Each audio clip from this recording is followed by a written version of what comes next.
तो hello guys, आज मैं एक ऐसी इंटरेस्टिंग थ्योरी वीडियो लेकर आया हूँ जिसको देखकर आप भी शॉक्ड हो जाओगे कि आखिर मैंने ये डिटेल कैसे इग्नोर कर दी। और आपने ही नहीं, मैंने भी ये चीज इग्नोर कर दी थी और ये थ्योरी मुझे साइकिट्स माइक के चैनल पर मिली, तो इस वीडियो का सारा क्रेडिट मैं उन्हें देना चाहूंगा। तो गाइज, आज हम गोकिम की एंड्योरेंस के बारे में बात करेंगे कि गोकिम की एंड्योरेंस आखिर इतनी खतरनाक कैसे है, और साथ में मैं पेनलेस पीपल्स की भी कुछ ऐसी थ्योरी बताऊंगा जो कि मैं भी आपके सारे डाउट्स को क्लियर कर देगी, जो कि आपके लेटेस्ट चैप्टर में होंगे। और ये सारी थ्योरी मैं काफी ज्यादा डिटेलिंग और प्रूफ के साथ शो करूंगा। तो गाइज, हम हर चीज को पॉइंट टू पॉइंट एक्सप्लेन करेंगे। तो सबसे पहले हम एंड्योरेंस यूजर्स की बात कर लेते हैं। तो जैसा कि आप देख सकते हैं, लोकिज्म में कुछ ऐसे कैरेक्टर्स हैं जो अपनी एंड्योरेंस के लिए जाने जाते हैं। तो सबसे पहले हम उन कैरेक्टर्स की बात करते हैं जिनके पास एंड्योरेंस उनके जीन्स के द्वारा है। तो जैसा कि हम जानते हैं, एंड्योरेंस और ओवर फिजिकलिटी ये किसी के जीन्स पर डिपेंड करती है, और ये चीज हम शिंगेन गन और गीताए में भी देख सकते हैं। और ये सभी फाइटर्स एब्सोल्यूट टैंक्स हैं। और अभी तक हमें ये भी नहीं पता कि गोकिम किसी ब्लड लाइन से बिलोंग करता है या नहीं, और अगर वो किसी ब्लड लाइन से बिलोंग करता होगा तो मे बी वो पाचियोन का सन हो, क्योंकि पाचियोन जो ने भी खुद बताया था कि उसने भी अपने बेटे को खोया है। बट इसकी पॉसिबिलिटीज काफी कम है। तो कहीं ऐसा तो नहीं कि गोकिम गैब्रियम किम का बेटा हो, क्योंकि उसके जड़ें कोरिया में फैली हुई हैं। बट देखा जाए तो इसकी पॉसिबिलिटीज भी काफी ज्यादा कम है। और अगर गोकिम स्वॉर्ड्समैन की ब्लड लाइन से कनेक्टेड हो तो इसके बारे में भी अभी तक हमें पता नहीं। बट अभी के लिए गोकिम को देखकर लगता है कि उसके पास कोई भी स्पेशल जीन्स नहीं है। तो गोकिम की एंड्योरेंस जीन्स के फैक्टर्स को डिस्क्वालीफाई करती है। तो ये बात तो हुई एंड्योरेंस बाय जीन्स की। तो अब हम बात करते हैं endurance by technique and training. अगर देखा जाए तो ये पॉसिबल है कि गोकिम की एंड्योरेंस उसकी ट्रेनिंग की वजह से हो, जैसे कि गोंगसियोबजी और जैक के पास जो आयरन फोर्ट्रेस की टेक्निक है वो उनकी ट्रेनिंग की वजह से है। हालांकि मुझे नहीं लगता कि ये बात सेंस बनाएगी, स्पेशली गोकिम के फाइटिंग स्टाइल की वजह से, क्योंकि गोकिम टेक्निक्स में स्पेशलिस्ट है। जैसे कि जब डेनियल और गीताए किम की फाइट हुई थी तो डेनियल ने गोकिम के मुंह को ट्राई किया था as a technique specialist,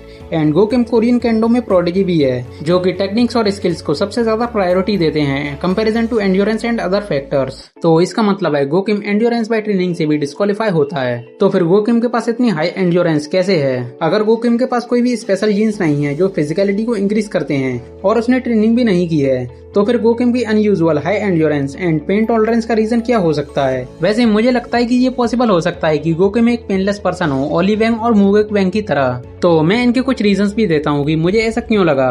reason number 1, तो मैं इस थ्योरी को प्रूफ करने के लिए कुछ सॉलिड प्रूफ्स भी देता हूँ। तो जब गोकिम ने टॉम ली के अगेंस्ट फाइट की थी तो गोकिम का फेस लिटरली ट्विस्ट हो चुका था एंड ऑलमोस्ट क्रश्ड हो गया था, और टॉम ली वहाँ पर गोकिम का सिर पूरा 360 घुमाने का ट्राई करता है। और इतना ही नहीं, गोकिम के पेट में टॉम ली का हैंड ब्लेड लग जाता है, जिसके बाद गोकिम तुरंत ठीक भी हो जाता है, वो भी 0 रिएक्शन के साथ, जबकि अटैक्स लगे हुए कुछ देर भी नहीं हुई थी। और इतना ही नहीं, गोकिम के चेस्ट पर एक काफी गहरा कट भी लग जाता है, फिर भी उसके चेहरे पर कोई रिएक्शन नहीं होता। रीजन नंबर 2, जैसा कि आप पैनल्स को देख सकते हैं, जब गोकिम ने यूआई डेनियल से फाइट की तो गोकिम यूआई मोड के अटैक्स को सीरियसली नहीं ले रहा था, जबकि उन अटैक से गोकिम को डैमेज हो रहा था, पर फिर भी गोकिम सीरियस नहीं होता और वो यूआई डेनियल को ऑफ गार्ड पकड़ने का ट्राई कर रहा था, जबकि वो ऑलरेडी कई बार ट्राई कर चुका था। और इसके अलावा गोकिम का एक हाथ भी टूट गया था, पर फिर भी वो अगले चैप्टर में अपने हाथ को ठीक से यूज कर पाता है। रीजन नंबर 3, जब ट्रू यूआई गन और गोकिम की फाइट हुई तो ट्रू यूआई गन गोकिम के हाथ को मरोड़ देता है और उसको चकनाचूर कर देता है, और फिर गोकिम की स्वॉर्ड का टुकड़ा ही उसके हाथ में घुसा देता है। और इस सब के बाद भी गोकिम को रिएक्शन नहीं देता। उसका फेस देखकर तो यही लगता है कि उसे कुछ महसूस नहीं हुआ।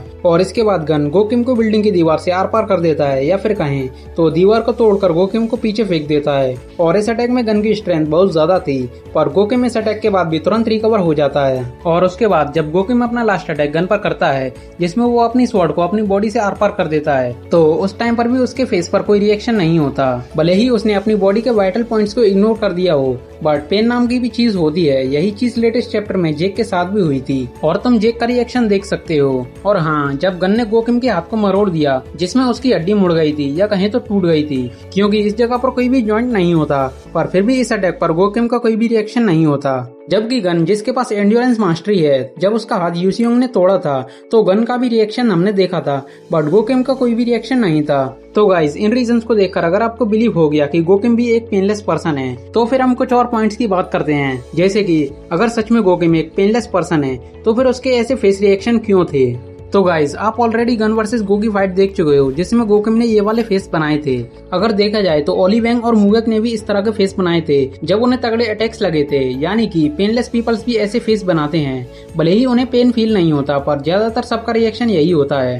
फॉर एग्जाम्पल, तो जब ट्रुयूआई गन ने गोकिम के चिन पर मारा था और फिर उसे जमीन में घुसा दिया था, जिसमें गोकिम के ये दो रिएक्शन थे। हालांकि जेक और मूवेंग के केस में जब जेक ने मूवेंग को कोनी मारी थी तो उसका दिमाग हिल गया था, इस वजह से मूवेंग का फेस रिएक्शन आया था और ऐसा ही रिएक्शन सेम गोकिम का भी है। और मुझे लगता है ये एक्सप्रेशन पेन के नहीं है, ये रिएक्शंस बॉडी रिएक्शंस हैं, क्योंकि गन के अटैक से गोकिम का ब्रेन भी शॉक में चला गया था। तो गाइस, अगर ये थ्योरी बिल्कुल सही है तो इस स्टेटमेंट का क्या जो गोकिम ने दी थी जब वो सीनू हेन से फाइट कर रहा था। तो इस स्टेटमेंट के लिए मैं आपको कुछ और चीजें बताता हूँ। तो गाइस, आप सबको ये तो पता है कि पेनलेस पीपल्स को पेन फील नहीं होता, बट उन्हें कब डैमेज लगा या उनकी बॉडी कब डैमेज हुई उन्हें ये पता चल जाता है। तो अगर हम गोकिम की स्टेटमेंट को देखें तो यहाँ पर गोकिम ये नहीं बोल रहा कि सीनू हेन के पंच ने उसे पेन फील कराया, बल्कि वो बोल रहा है कि सीनू हेन ने उसे डैमेज किया। यहाँ तक कि ओली वैंग और मूवेक वैंग दोनों ही एक्सेप्ट कर चुके हैं कि उन्हें डैमेज पहुंचता है। जैसे जब वॉरेन ने ओली वैंग के फेस पर पंच मारा था तो ओली वैंग को पता चल गया कि उसकी नाक टूट गई है, जबकि उसे पेन फील नहीं होता। और जब जेक ने मूवेक वैंग पर अटैक किया तो मूवेक वैंग को पता चल गया कि जेक के अटैक्स उसे डैमेज कर रहे हैं, और ऐसा ही केस गोकिम के साथ भी है। और गाइज, मैं आपको एक और चीज बता देता हूँ पेनलेस पीपल्स के बारे में। एक्चुअली पेनलेस पीपल्स को पेन फील नहीं होता, बट उन्हें कैसे पता चलता है कि वो डैमेज हुए हैं। तो जिन लोगों ने बायोलॉजी पढ़ी है उन्हें पता होगा कि इसके पीछे का रीजन क्या है, बट जिन्होंने बायो नहीं पढ़ी उन्हें मैं बता देता हूँ। जैसे मैंने भी बायो नहीं पढ़ी, बट ऐसे बायोलॉजी के इंटरेस्टिंग चीजों को जानना मुझे बहुत ज्यादा पसंद है, जिस वजह से मुझे मेरी बॉडी के बारे में बहुत सी चीजें पता चलती हैं। तो गाइज, हमारी बॉडी में या कहें तो ब्रेन में इलेक्ट्रोलाइट्स होते हैं, या साइंस की भाषा में कहें तो सेल्स होते हैं, जो किसी भी रिएक्शन को हमारे ब्रेन तक पहुंचाते हैं। और उन्हीं में से दो सेल्स ऐसे होते हैं जिनमें से एक सेल से हम पेन को फील कर पाते हैं और दूसरे सेल से हमारी बॉडी पर जो भी कुछ होता है उसके बारे में हमें पता चल जाता है। जैसे अगर कोई दूसरा पर्सन आपका हाथ पकड़े तो आपका रिएक्शन खुद ब खुद आ जाता है, जबकि वहाँ पर आपको पेन फील नहीं हुआ। तो जब भी हमारी बॉडी पर कोई भी रिएक्शन होती है तो ब्रेन को पता चल जाता है, और इसीलिए जब पेनलेस पीपल्स को डैमेज पहुंचता है तो उन्हें पता चल जाता है। और हाँ, मैं इन सेल्स वाली चीजों को काफी डिटेल में बता सकता था, बट क्योंकि आपके दिमाग से ये बातें ऊपर चली जाएंगी तो मैंने सिंपल शब्दों में ये चीज आपको बता दी है।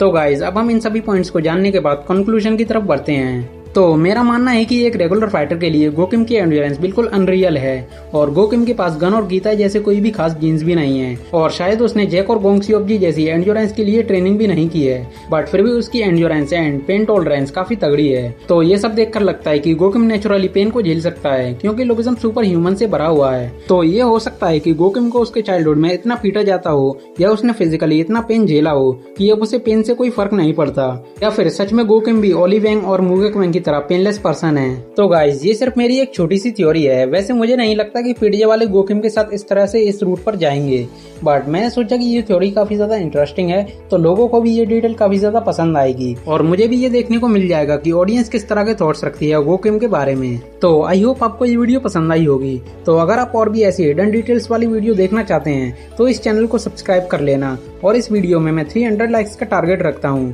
अगर इस वीडियो में 300 लाइक्स कंप्लीट हो जाते हैं तो आगे मैं इसी तरह की हिडन डिटेल्स वाली वीडियो और बनाऊंगा। अदरवाइज मैं कुछ सिंपल टॉपिक्स पर भी वीडियो बना सकता हूँ।